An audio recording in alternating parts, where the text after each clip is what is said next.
parti pour la suite les enfants. Donc, le losange. On parlait de ce qui correspond à la longueur du rectangle, qui est dans le losange sa grande diagonale. Ce qui correspond à la largeur du rectangle, c'est dans le losange la petite diagonale. Donc, on va multiplier la grande diagonale par la petite diagonale, mais on n'oublie pas que le losange, regardez, par rapport au rectangle, il n'occupe que la moitié de la surface, puisqu'on a tout ceci en trop. Donc après, surtout, on doit diviser par 2. Voilà pour le losange.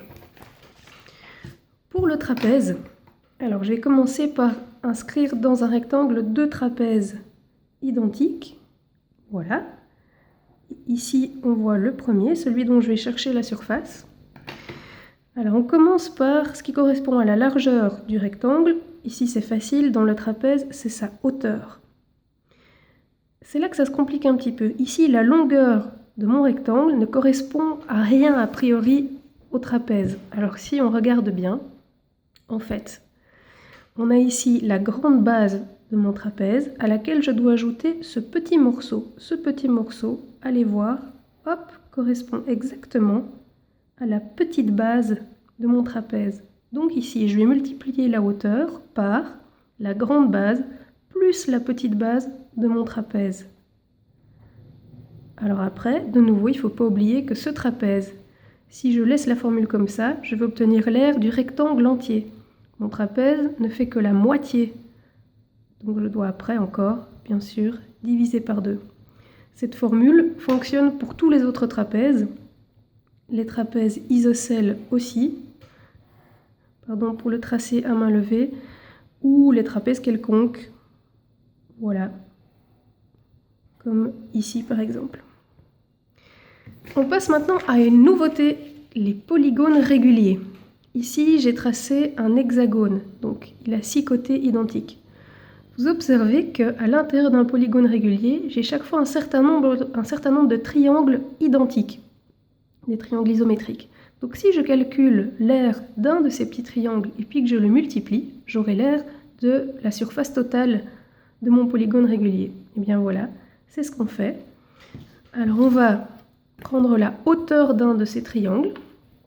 Donc pour ça, j'utilise une équerre pour être bien perpendiculaire.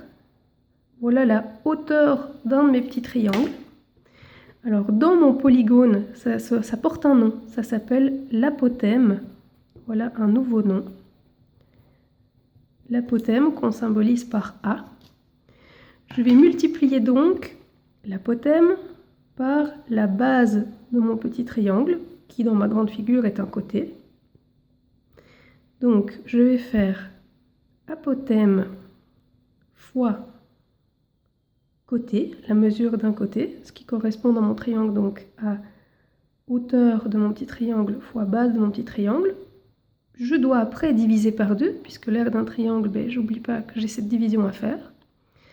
Et quand j'ai cette mesure-là, je peux après la multiplier par le nombre de petits triangles que j'ai dans ma figure, autrement dit, le nombre de côtés de ma figure. Dans ce cas-ci, c'est 6. Donc, ici, je vais noter nombre de côtés pour que ma formule soit applicable à n'importe quel polygone régulier. Voilà.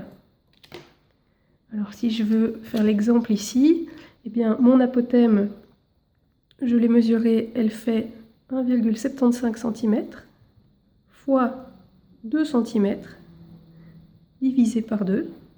Donc là, ceci s'annule. Donc j'ai déjà l'aire pour un petit triangle qui fait 1,75 cm², que je multiplie, dans ce cas-ci, le nombre de côtés, c'est 6. Voilà. Et j'obtiens une aire, pour mon hexagone régulier que j'ai ici, une aire de 10,5 cm². Voilà. J'espère que vous avez tout compris. À bientôt.